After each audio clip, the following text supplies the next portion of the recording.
fiskalen hori, ezoiko plenua asteragoia, ordenantza fiskalen onarpenerako ditutako ezoiko plenua, puntu bakarrarekin, zaurra kontxi. Eta puntu aipatu lehi alkatea zein da. Ordenantza fiskalen aldaketa 2024ko. Zaldeon. Udal gobernuak 2024ko ordenantza fiskalen proposamena landu ostian eta datu ekonomiko guztiak aztertuta gero, gaur egungo egoerara eguneratzeko proposamena egiten. Horretarako, kontutan izan ditugu, herritarren zein udalan egoera ekonomikoa batetik eta kalitatezko zerbitzuak emoteko helburua betetzea bestetik. Hori horrela, oro hartasak eta zergak 4% igotzea proposatzen dugu. 2023 urterako igoera 4% izan zen baitxa, 2021ko iraia eta 2022ko iraileko urte artekoa 8,9% izan zen. Azkenengo 2 urtetan tasak eta zergak KPI-aren azpitik igotziak kalitatezko zerbitzuak emateko esfortzu gehiago beharra suposatu udalari. Eta iaz aipatu bezala, egoera pixkat egonkortu ahala, udalak bere gaitasun ekonomikoa berreskuratzen beharra dauka. Hau da proposamenan arrazoia. Esan beharra dago 2022ko iraia eta 2023ko iraileko urte arteko KPI-a 3,5%. Iaz esaten eban, gaur egun mundu mailan dagon egoeraren aurrean erantzukizunez jokatzea eta bergadarrei zerbitzu publiko onak emateko konpromisoekin jarraitzea daukiko. Uste dut aurten be, esan eginkela. Horretarako baina daukagun diru poltsa mugatua da, eta diru publikoaren kudeaketan ari ganon bete beharra da hori tentuz eta erantzukizunez zaintzen. Udalian garen erantzukizuna da norberaren etxian bezala ditugun baliabideak egoki kudeatzen. Iaz komentautako elektrizitate eta gazan kostuen igoeraz gain, aurten lizitazio publikoko obrak izugarrizko igoera izan ditu. Aurten foru fondotik 2023ko likidazioan, diru gehiago etorriko badabe, 27.000 euro inguru, ez da nahikoa izango egungo egoerari aurre egiteko. Aurrekari hauekin, egunerak eta itxia proposatzen da tasa eta zerga guztietan. Baitxa, ohiko estien etxe bizitza gutxei, 50% errekargua esartzia eta agorrozineko kirolguneko abonu eta ikastaroetan igoera bat aplikatzea. Gai honekin azalpen bat eman nahiko neban, jente guztiak ulertuko da bena. 2019tik gastuen igoerak eta datorren urteko agorrozin kiroldegiaren kudeaketarako lizitazioaren igoerak autofinantziazio maila izugarrizko jaitsiera ekarri. Urte hauetan, udalak bere gain hartu da belako igoeraren pisu guzti. Datu azkar bat emango eta nahiko esanguratsuan ustez. 2019an agorrozinen autofinantziazio maila 86%koa zen, eta 2022 urtean 93,8%. Igoera hauek malgutzeko obarixen arloa lantzen jarraitzen du. Aurreko urtietan bezala. Iaz aipatutako ibixari lotutako diru laguntza programa adibidez martxan dago jara. Eta familia gehiagongana heltzeko bidean, iaz kirol eta gazteria arloetako laguntzen taulak bateratu ziren. Aurten ordenantzetan txertatzea proposatzen ditugun obarixak hauek. Badakigu merkatarixen egoera ez dela erreza eta bide horretan doiaz obari berri hauek. Lokal komertzialetan jarduera ekonomiko berri bat edo titularitate aldaketa bat ematen danean 95%ko obarixak biko dau, eraikuntza instalazio eta horren gaineko zerga. Horretaz gain, zerbitzu publikoak eskaini eta jarduerak burutzeagatiko tasan be 95%ko obarixak. Eta ura eta zaborraren tasan be 95%ko obarixak biko dabe lehenengo 3 urte.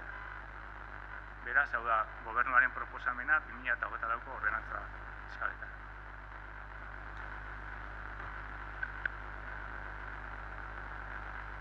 Boskatu ingo dugu, zuzarra dira, boskatu.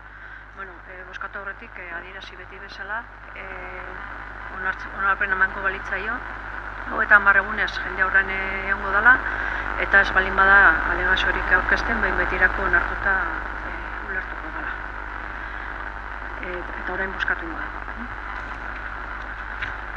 Onartzaren aldeko botoak, aurkakoak, onartuta gehatzen da 10 aldeko botokin eta 5 aurkakoekin. Boto azalpenik.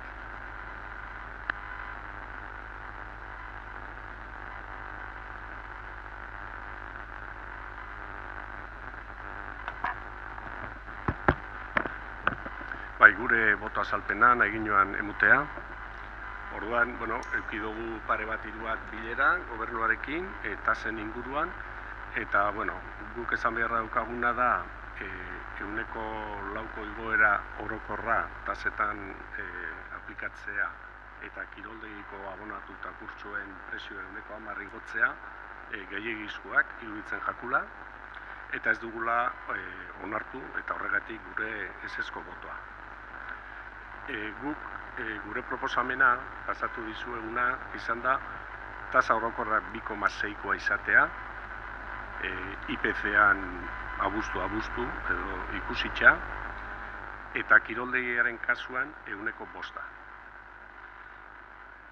Ez dugu horren inguruan eduki aukerarik, eztabaidatzeko edo gure proposamena izen zen batzordean, eta hola gelditu da, ezta? Noski, esan dan bezala, udalak kalitatezko zerbitzuak eskaini behar ditu. Orain arte ere hala eskaini dira, urte luze hauetan.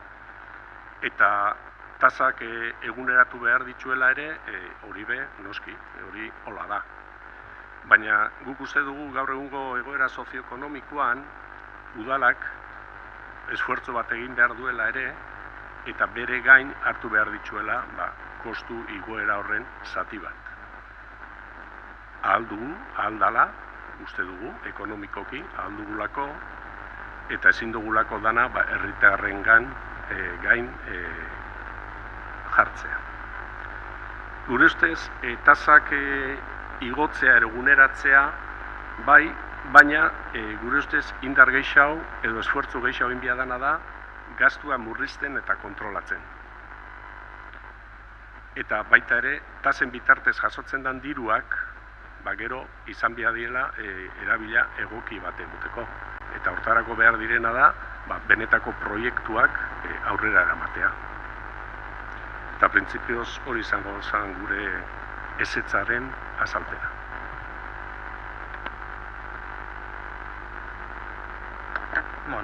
Uste dut, aitzatoz moan izan dako bileretan konpartitzeko aukera eukidula iritzi diferentiak.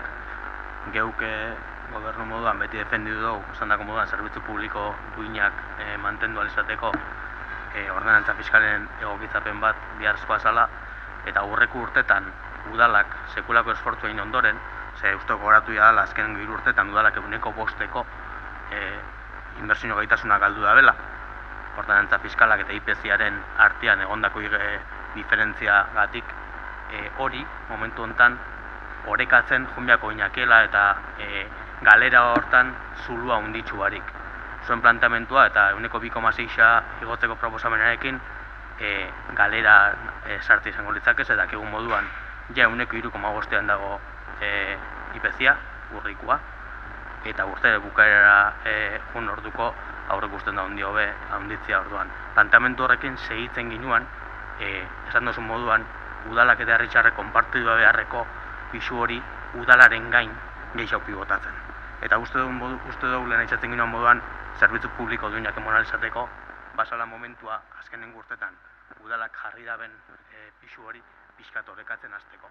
Eta 0,5 rekuperatzea plantatzen ginoan esan dako moduan azkenengo 3 urtetan 1,5 galdu da benian bere gaitasunean udalak. Esan dako moduan uste dut oso zentzuzkoa dela, zerbitzu publikoa duinan ditugu, esan duzun moduan proiektuekin, gastuen kontrolarekin uztartuta, hori hurrengo eztabaida baten aurrekontoi begira emon beharreko kontua da, eta hori bezeritxo ingo dugu, ontxe arteko ordenantza fiskalen planteamentua egin dugun modezak.